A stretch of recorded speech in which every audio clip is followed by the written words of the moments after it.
Bilhah gave birth to 2 sons, Dan and Naphtali. Rachel felt she was finally winning the struggle against her sister. "I have had a great struggle with my sister, and I have won," she exclaimed. But was it really a victory? Often, when we try to force our own way, we find that the hole in our hearts remains. Even so, the family continued to grow, and the camp was filled with the sounds of new life and the busy footsteps of growing boys.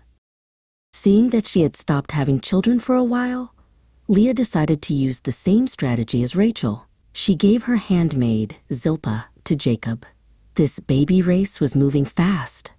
Leah and Zilpah spent many hours together, managing the household and the many children who were now running around. The tents were becoming crowded, and the daily chores were never ending, but the family was becoming a small nation right before their eyes. Zilpah gave birth to Gad and Asher. Leah was delighted, feeling that her good fortune had returned. Later, Leah herself gave birth to 2 more sons, Issachar and Zebulun, and a daughter named Dinah. Jacob's family was huge. Jacob sat with Zilpah and the new babies, marveling at how many lives were now under his care. Despite the chaos and the rivalry between the mothers, God was weaving a grand tapestry that would one day bless the whole world.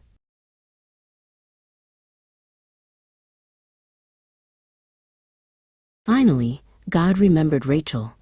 He listened to her many prayers and opened her womb. She gave birth to a son and named him Joseph. "God has taken away my shame," she whispered. Her long wait was over. Joseph would grow up to be a very special leader.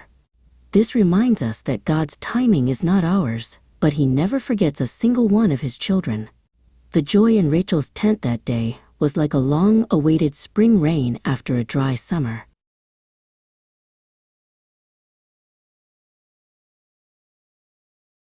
Jacob's family was messy, full of mistakes, jealousy, and many lessons learned the hard way.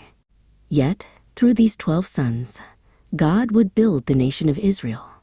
This story teaches us that God doesn't wait for us to be perfect to use us.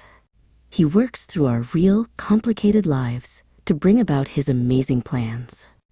No matter how many sons or struggles you have today, remember that God is the master weaver, turning every thread into something beautiful.